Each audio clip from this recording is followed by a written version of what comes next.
Gajah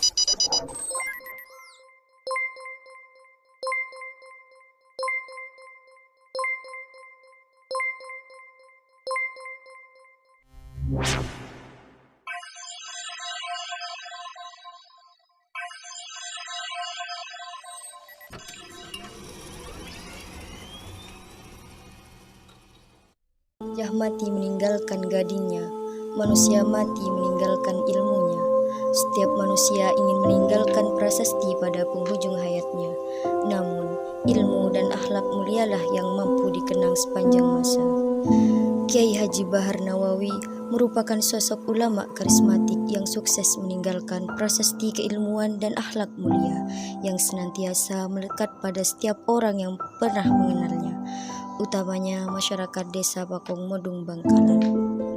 Terlahir dari rahim wanita mulia, yakni Nyai Hajah Maimunah dengan suami tercinta Kiai Haji Nawawi bin Kiai Haji Muhammad Soleh, pendiri Pondok Pesantren An-Nawawiyah Pakong, yang kini namanya berganti Pondok Pesantren Darussolah An-Nawawiyah. Kiai Haji Bahar menjadi sosok karismatik dengan ilmu yang sangat luas seperti lautan, sesuai dengan namanya. Tidak hanya itu, Kiai Haji Bahar yang terlahir pada tahun 1320 Hijriah itu juga terkenal sebagai sosok yang sangat karismatik dan bersahaja. Tidak hanya dikenal di wilayah Bangkalan, Kiai Haji Bahar Nawawi juga masyhur di kalangan ulama Jawa dan Madura.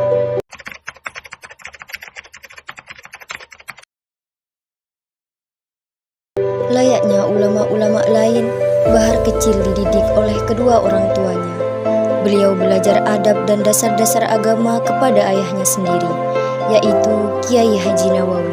Setelah mencapai masa remaja, Kiai Haji Bahar dikirim oleh ayahnya ke pesantren Sidogiri, pesantren tua yang banyak mencetak ulama-ulama besar. Beberapa tahun dihabiskan oleh Kiai Haji Bahar Nawawi di pesantren Sidogiri, menimba ilmu sebanyak yang beliau bisa. Di Sidogiri beliau dikenal sangat tekun dalam mencari ilmu. Hari-hari beliau tidak dihabiskan kecuali dalam rangka tolabul ilmi.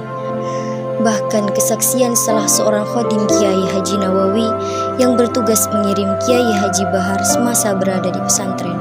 Setiap malam, Kiai Haji Bahar tidak pernah tidur karena belajar. Setiap suruhan abahnya sampai di pesantren, entah itu jam 1, jam 2, bahkan jam 3 malam, dia selalu mendapati Kiai Haji Bahar Nawawi dalam keadaan belajar. Tidak heran kalau Kiai Haji Bahar digelari Kiai sejak beliau berada di pesantren Sidogiri oleh gurunya.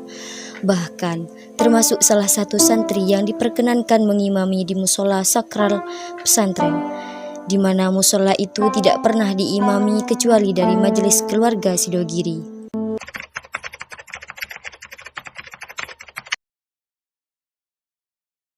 Sepulangnya dari pesantren Sidogiri, Kiai Haji Bahar Nawawi mempersunting Nyai Hajah Husaimah, salah satu keluarga pesantren Kajuk Sampang.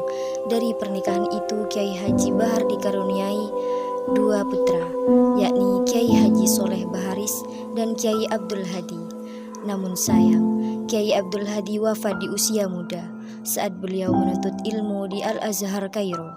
Sedangkan Kiai Haji Soleh Baharis sendiri sukses menjadi jaksa agung dan bermukim di Jakarta hingga wafat di sana pada usia relatif muda.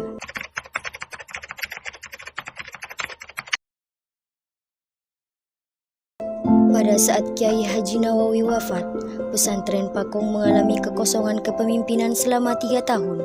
Pengajian kitab kuning sempat vakum, yang ada hanya pengajian Al-Quran yang diasuh Kiai Haji Hadrai.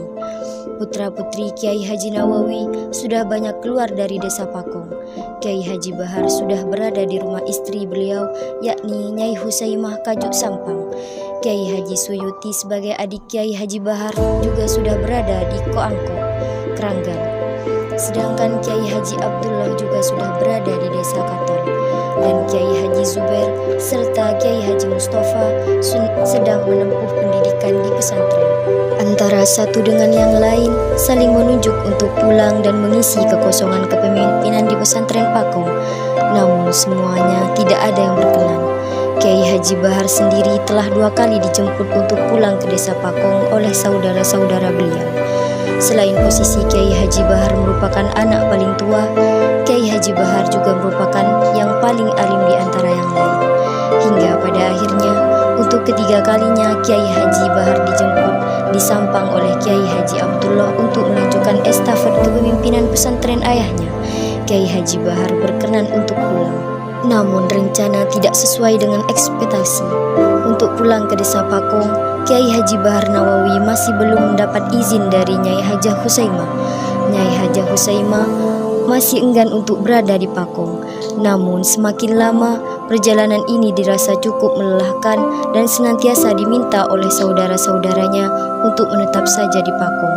Hingga akhirnya Kiai Haji Bahar Nawawi memutuskan menetap di Pakong, sekalipun beliau mendapatkan restu dari istri tercinta beliau. Sejak saat itulah Kiai Haji Bahar berada di Pakong, dan mau tidak mau Nyai Husaimah mengikuti keputusan Kiai Haji Bahar Nawawi.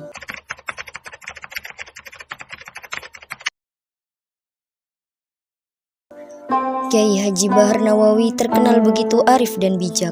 Sebagai sosok yang dituakan dan pemangku pesantren, Kiai Bahar tidak mau kepemimpinannya menjadi kepemimpinan otoriter dan dui tunggal. Beliau senantiasa melibatkan seluruh saudara-saudaranya dalam mengelola pesantren yang dipimpinnya. Hal ini tercermin dari cara beliau mengatur jadwal ngaji para santri yang diarahkan kepada beberapa saudara-saudaranya yang berada di sekitar desa Pakong. Seperti ngaji kitab kepada Kiai Haji Rashid Kebunanyar, ngaji Al-Quran kepada Kiai Haji Hadrai dan Kiai Haji Idris, dan saudara-saudara yang lain yang diberi tugas sesuai kemampuannya. Dengan metode inilah Kiai Haji Bahar Nawawi mampu merangkul semua majelis keluarga yang ada di desa Pakong. Tidak hanya itu, sikap arif Kiai Haji Bahar Nawawi juga tercermin dari perilaku beliau dalam bersosial.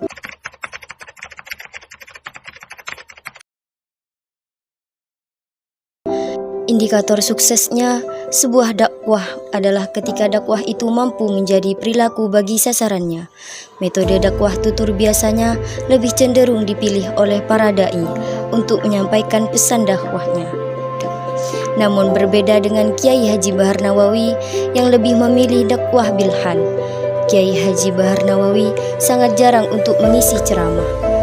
Beliau lebih banyak mengajarkan santri-santrinya lewat perilaku kesehariannya, sebagaimana yang masyhur dikenal lisanul hal afsahu min lisanil maqal. Attitude perilaku lebih mengena dan berkesan dibanding dengan tutur kata. Dalam mengajarkan sikap dermawan misalnya, Kiai Haji Bahar cenderung sering memberikan sedekah kepada sanak familinya atau warga yang ia jumpai, utamanya anak-anak kecil yang bermain di sekitaran dalam beliau. Contoh yang lain, ketika beliau ingin mengajarkan adab dan akhlak kepada guru beliau, melayani sendiri guru tugas Sidogiri, bahkan melarang orang lain untuk melayani guru bantu tersebut. Karena bagi beliau apapun yang berkaitan dengan tempat beliau menuntut ilmu, itu adalah bagian dari gurunya secara majas. Tidak heran dalam melayani guru tugas Sidogiri, Kiai Haji Bahar sangat melayaninya dengan sepenuh hati. Dari metode dakwah inilah Kiai Haji Bahar Nawawi mampu mencetak tokoh-tokoh besar seperti almarhum Kiai Haji Dofir Kendaban, Kiai Hasin Jengkar, Kiai Nasuki Kendaban, Kiai Dulhawi Dumaja, Kiai Afan Padurungan, Kiai Zahid Debung, dan masih banyak lagi yang lainnya yang mampu meneruskan estafet keilmuan di setiap desanya.